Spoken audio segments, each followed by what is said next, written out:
आप सभी को मेरा सादर नमस्कार। मेरा नाम सुशांत सिंह है और मैं मूलतः बिहार राज्य के बेगूसराय जिले का निवासी हूँ। आज स्वतंत्रता दिवस की शुभ और पवित्र दिन पर मेरी तरफ से आप सभी को सहस्त्र बधाइयाँ, शुभकामनाएं और साधुवाद उन सभी को जिनकी वजह से आज हम लोग स्वतंत्र हवा में सांस ले रहे हैं। मित्रों, आज आप सबसे मुखातिब होने का सबसे बड़ा कारण है कि मैं एक बहुत खास अनुभव आपसे साझा करना चाह रहा हूँ। लगभग 10 वर्ष अमेरिका में रहने के बाद मैं ऐसे समय में अपनी जन्मभूमि भारतवर्ष लौटा जब भारतवर्ष कोरोना वायरस के दूसरे लहर के आने की जैसी बाट जो रहा था। मैं बात कर रहा हूँ पिछले वर्ष की, 2020 की। मेरे आने के कुछ ही माह बीते होंगे कि प्रलय ने भारतवर्ष में दस्तक दी। फिर क्या था, देखते ही देखते वो प्रलय मेरे घर और परिवार पे भी छा गया। लगभग 2 माह तक हम सब उस प्रलय से जूझते रहे। मेरी माँ लगभग 1.5 माह तक ऑक्सीजन सपोर्ट पे रही। इस पूरे 2 माह में एक एक दिन, एक एक क्षण मुझे ये एहसास होता था कि इस प्रलय से सिर्फ और सिर्फ ईश्वर ही हम सबों को बचा सकते हैं। और वैसा ही हुआ। माँ दुर्गा और शिव जी की कृपा रही कि हम सब बच गए। ईश्वर तो कृपालु दयालु होते ही हैं, लेकिन धरती पे वे कुछ मानव रूप में अपने दूतों को भेजते हैं हमारी मदद करने के लिए। तो ईश्वरीय कृपा के अतिरिक्त यदि मैं कुछ कह सकता हूँ तो वो ये होगा कि इस प्रलय की घड़ी में जो 3 मुख्य कारक थे जिनकी वजह से हमें ये जीवन दान मिला, जो मैं कभी नहीं भूल सकता। उसमें सबसे प्रथम जो सहयोग मुझे प्राप्त हुआ मेरे परिवार को, वो एक अच्छे और सच्चे चिकित्सक की उपलब्धता थी। फिर जो दूसरा महत्वपूर्ण कारक था जो मैंने अनुभव किया, वो था सच्चे मित्र, रिश्तेदार और समाज का सहयोग। और जो तीसरा अति महत्वपूर्ण कारक था वो था आयुर्वेद, खासकर पतंजलि की औषधियां, जिसके सेवन से हम सब स्वस्थ ही नहीं हुए, जीवन दान ही नहीं प्राप्त हुआ, उसके बाद भी इस महामारी से लड़ने की क्षमता हमें प्राप्त हुई। दोस्तों, इस 2 माह में मैं हतप्रभ ये सोच रहा था कि ये क्या हो रहा है और क्यों हो रहा है। क्या मैं जीवित बच पाऊंगा या नहीं। मौत से इस लड़ाई के दौरान कई मौतें भी देखी। प्रलय के इस 2 मास में एक के बाद एक कई लोगों को मैंने खो दिया, जिसमें बहुत सारे लोग ऐसे थे जो मेरे बहुत करीब थे। सर्वप्रथम मैंने उस इंसान को खोया जो मेरा बचपन का दोस्त था, डॉक्टर इंदानु मौलिक, जो कटिहार जिले में एक सफल होम्योपैथी चिकित्सक रहा है। हम लोगों ने बचपन साथ बिताई है। मेरा बहुत ही अच्छा दोस्त था वो, और हमेशा रहेगा। उससे बात करने के मात्र 1 सप्ताह के अंदर ही उसकी मृत्यु हो गई।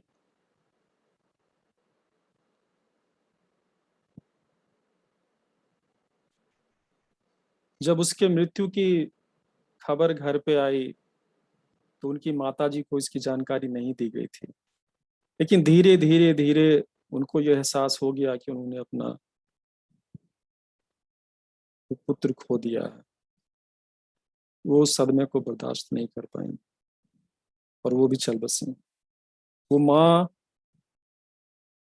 जिनसे हम लोगों को बचपन में ढेर सारा प्यार, ढेर सारा आशीर्वाद और स्नेह मिला था। फिर स्नातक के समय मेरी सहपाठिनी और मित्र शिल्पी चौधरी, उनके बारे में जानकारी हुई कि वो लगभग 2 सप्ताह तक अस्पताल में लड़ती रहीं अपने जीवन के लिए, परंतु वो जीत नहीं पाई। उन्होंने भी ये दुनिया छोड़ दिया।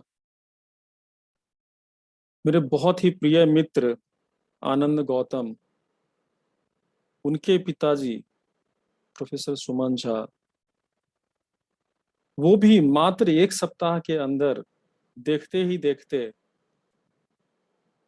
अस्पताल में उन्होंने भी अपने प्राण त्याग दिए। एएन कॉलेज में जब मैं पढ़ाता था तो उस समय एक प्रोजेक्ट आर्सेनिक पे हम लोग काम करते थे। उस वक्त उस प्रोजेक्ट के मेरे एक पुराने सहयोगी डॉक्टर अमरदीप सिंह, बहुत कम उम्र थी उनकी भी,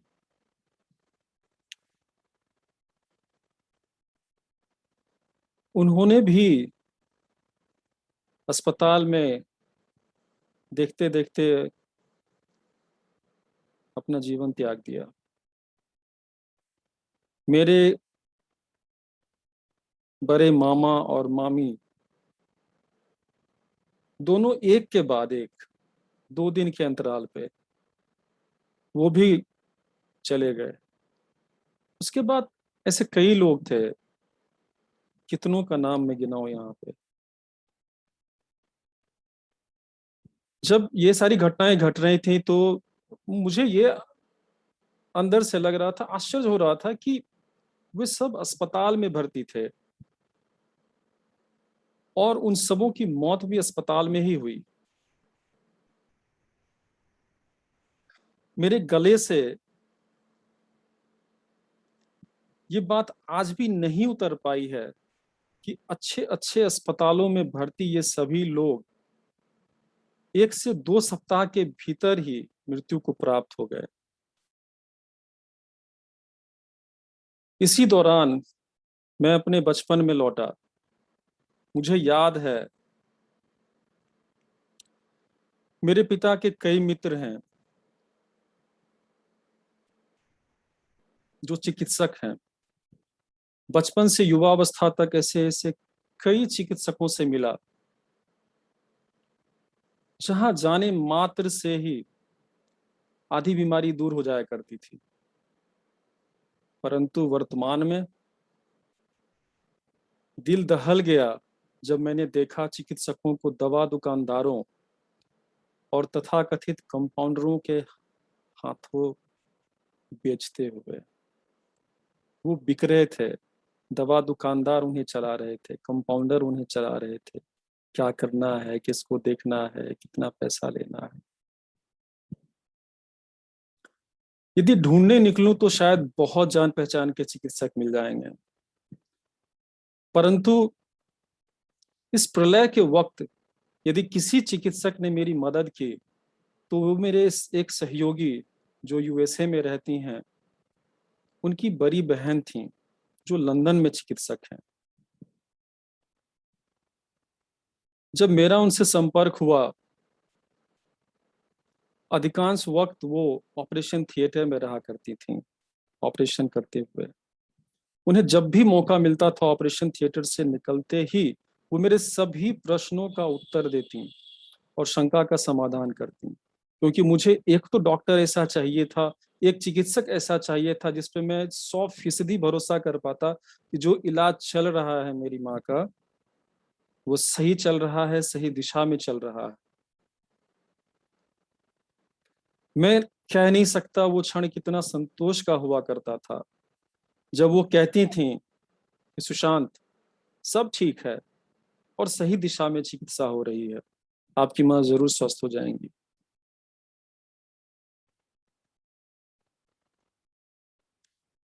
इसी ऊहापोह में अलग अलग अनुभवों से गुजरते हुए मैं ये भी सोच रहा था कि 2019 और 20 की कोरोना वायरस की लड़ाई जब हम लड़ रहे थे, मैं उस वक्त यूएसए में था।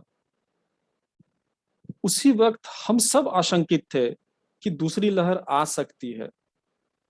जब हमें दूसरी लहर के आने की आशंका थी, तो प्रश्न ये उठता है कि हम पूर्व से तैयार क्यों नहीं थे।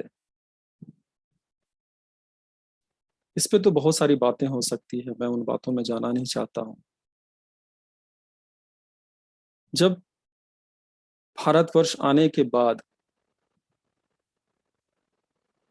मैं इस स्थिति की गंभीरता को समझता था, और शायद यही कारण है कि मात्र 2 से 3 बार ही बाहर निकला होऊंगा अपने घर से, वो भी तब जब बहुत जरूरी था। जब भी मैं बाहर निकला तो मैंने देखा कि लोगों को कोई चिंता नहीं, कि लाखों लोग मर गए।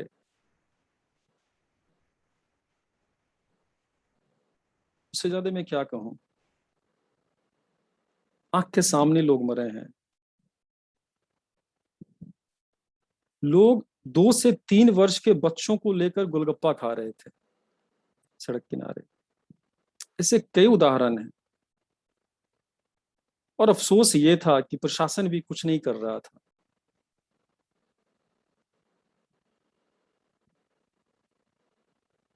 अब हम चाहें तो इन सभी चीजों के लिए नेताओं और मंत्रियों को दोष दे सकते हैं, परंतु सोचिए एक बार, ये नेता, ये मंत्री कुछ वर्षों के लिए आते हैं, और वो भी हमारे द्वारा चुने जाते हैं। तो हमने जैसा नेता चुना होगा, वो वैसा ही व्यवहार और कार्य करेंगे।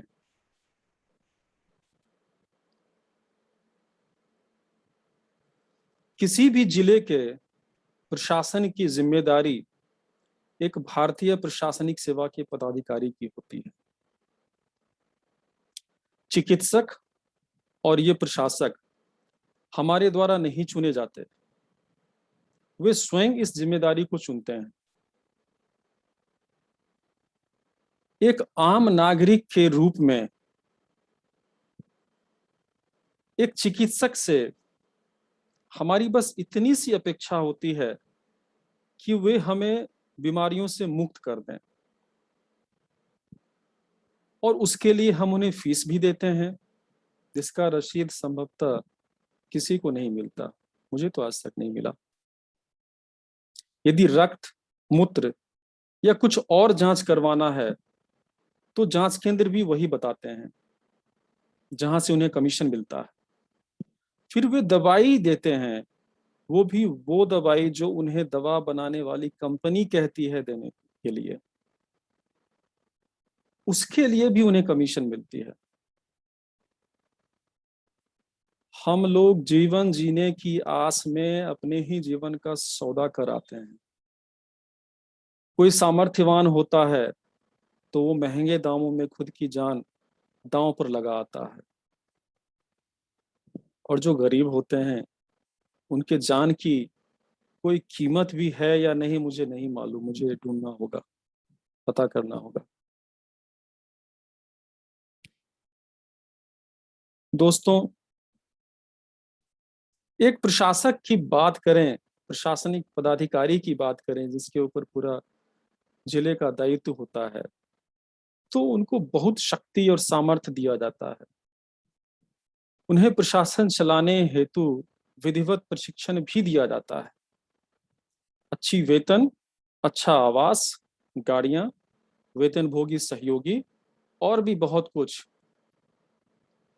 फिर वो एक एक जिला भी संभाल नहीं पाते। क्यों? मित्रों, मन की ये व्यथा काफी लंबी चली जाएगी, इसलिए मैं अपनी बात ये बोलकर समाप्त करता हूं कि इस पूरे प्रलय काल में मुझे 2 चीजों का एहसास हुआ। प्रथम, हमें देशभक्त चिकित्सकों की सख्त आवश्यकता है।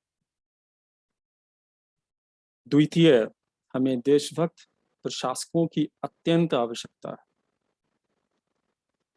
यदि सच्चे प्रशासक हों तो व्यवस्था भी सच्ची और अच्छी हो जाती है। यदि सच्चे चिकित्सक हों तो बिना दवा के भी बीमारी दूर हो जाती है। कहते हैं बिहार से सर्वाधिक आईएएस और समाप्त तक चिकित्सक भी निकलते हैं, पर वे बिहार के लिए कुछ क्यों नहीं कर पाते? क्यों नहीं करते हैं? ये प्रश्न मैं अपने आप से पूछ रहा हूं। आपको उचित लगे तो आप भी अपने आप से पूछिएगा। दोस्तों, आज यदि मैं जीवित हूं और आप सब मेरी बात सुन पा रहे हैं, तो संभवतः आप लोगों ने भी कुछ ऐसा ही महसूस किया होगा। मुझे ये एहसास हुआ कि यदि मैं जीवित रह गया तो इसका अर्थ है मुझे कुछ ऐसा जरूर करना है ताकि किसी और के जीवन की रक्षा कर सकूं। अपनी बात की समाप्ति में कुछ समाधान से करना चाहता हूं जो मैंने तय किया है करने के लिए। इस पुनर्जन्म के बाद मैंने ये तय किया है कि कुछ कार्य मैं करूंगा, और वो कार्य मैंने एक रिसर्च फाउंडेशन शुरू किया है। उस रिसर्च फाउंडेशन के द्वारा मैं उन सभी कार्यों को कार्यान्वित करूंगा। कोशिश तो कर ही सकता हूँ। सर्वप्रथम मैं अपने मित्र डॉक्टर इंदानु मौलिक को समर्पित एक स्कॉलरशिप छात्रवृत्ति योजना शुरू कर रहा हूँ, जो हर वर्ष एक देशभक्त बच्चे को हर तरह से मदद करेगा। वो बच्चा या बच्ची जो चिकित्सक बनना चाहते हैं और अपने समाज और देश की सेवा करना चाहते हैं। मैंने जो बातें कही उन सभी के पीछे कहीं न कहीं शिक्षा एक बहुत बड़ा कारण है। तो अच्छी और सच्ची शिक्षा को और शोध को बढ़ावा देने के लिए मैंने ये तय किया है कि अपने फाउंडेशन के माध्यम से हर वर्ष सरकारी विद्यालयों में कार्यरत एक देशभक्त शिक्षक को वर्ष के सर्वोत्तम शिक्षक की उपाधि आयोजित करूंगा। फिर मैंने ये भी तय किया है कि हर वर्ष 35 वर्ष से कम उम्र के एक देशभक्त वैज्ञानिक को जो सरकारी संस्थान में कार्यरत हो को वर्ष के सर्वोत्तम युवा वैज्ञानिक की उपाधि का कार्यक्रम आयोजित करूंगा। उपाधि देने का कार्यक्रम आयोजित करूंगा। फिर हर वर्ष सरकारी महाविद्यालयों में कार्यरत एक देशभक्त प्राध्यापक को उनके शिक्षण और शोध कार्यों हेतु वर्ष के सर्वश्रेष्ठ प्राध्यापक वैज्ञानिक की उपाधि दी जाएगी। हर वर्ष उद्योग में कार्यरत एक देशभक्त वैज्ञानिक को वर्ष के सर्वोत्तम उद्योग वैज्ञानिक की उपाधि दी जाएगी। हर वर्ष स्वतंत्र रूप से कार्यरत एक देशभक्त वैज्ञानिक को वर्ष के सर्वोत्तम स्वतंत्र वैज्ञानिक की उपाधि दी जाएगी। ये काफी नहीं है, परंतु ये शायद उनका मनोबल बढ़ाएगा और बाकी लोगों के मन में भी ये भाव पैदा करेगा कि हमें अच्छे डॉक्टर, अच्छे प्रशासनिक पदाधिकारी बहुत हैं, पर हमें अच्छे नहीं, अच्छे और सच्चे चिकित्सक और प्रशासनिक पदाधिकारियों की अत्यंत आवश्यकता है। जब हमारे शिक्षक और जब हमारा शोध अच्छा, सच्चा होगा, देश के प्रति समर्पित होगा, तो संभवतः हम कुछ अच्छा बदलाव कर पाएंगे।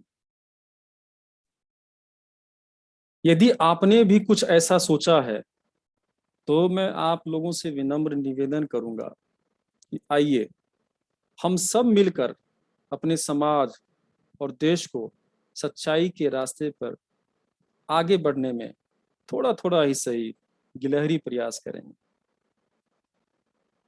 हमसे आप जुड़ें, उम्र की कोई सीमा नहीं है। आपके पास जो भी कौशल है और आप अपने आप को देश के प्रति समर्पित मानते हैं, देश की सच्चाई के लिए, अच्छाई के लिए कुछ काम करना चाहते हैं, तो मुझे अपना परिवार समझें। मैं अपने संस्थान की जानकारी बहुत जल्दी आप सभी को उपलब्ध कराऊंगा। पुनः ये स्वतंत्रता दिवस अधूरा है, क्योंकि हम आज भी गुलाम हैं इन भ्रष्टाचारियों के।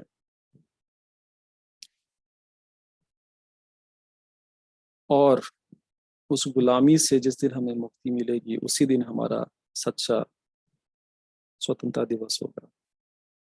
जय हिंद, वंदे मातरम, भारत माता की जय।